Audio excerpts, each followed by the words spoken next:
বাসের ভাড়া দিয়ে নেমে দেখলেন ভাঙতি হিসেবে হেল্পার আপনাকে যে 20 টাকার নোটটা ধরিয়ে দিয়েছে সেটাতে 3টা তালি জোড়া। আপনাকে নিতান্তই অসাবধানতা এবং সরল পেয়ে বেচারা হাসতে হাসতে তা চালাতে না পারা নোটখানা ধরিয়ে দিয়েছে। বাস থেকে নেমে আপনি রিকশায় উঠলেন, রিকশা ভাড়া 40 টাকা। মোক্ষম একটা সুযোগ এলো আপনার হাতে।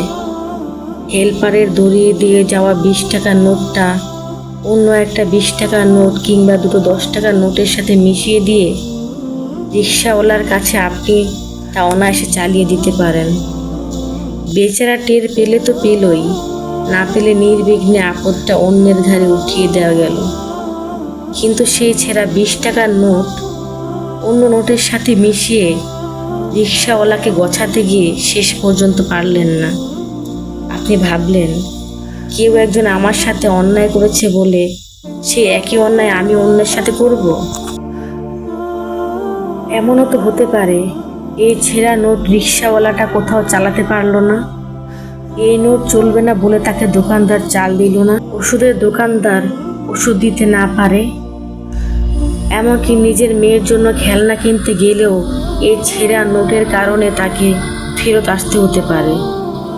মানিব্যাগ থেকে নোটটা বের করতে গিয়েও শেষ পর্যন্ত বের করা হলো না আপনার।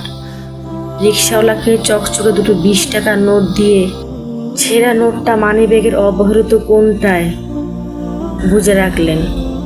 এই যে শেষ মুহূর্তে এই বোধ, এটার নামই তাকওয়া।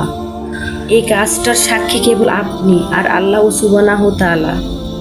দুনিয়ায় আর কেউ এই ব্যাপারে জানে না, না আপনাকে ধোঁকা দিয়ে যাওয়া সেই বাসের হেল্পার, না যে রিকশাওয়ালাকে আপনি ধোঁকায় ফেলতে যাচ্ছিলেন সে, কেউ না। হতে পারে কেবল এমন একটা অতি ক্ষুদ্র কাজের জন্য আখিরাতে আপনি জান্নাতে পৌঁছে যাবেন।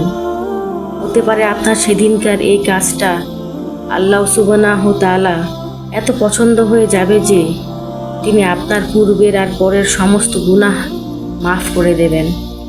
কখনোই কোনো ভালো কাজকে তুচ্ছ জ্ঞান করে এড়িয়ে যাবেন না। হয়তো এই কাজটাই উঠবে আপনার আখিরাতে আপনার নাজাতের চাবিকাঠি।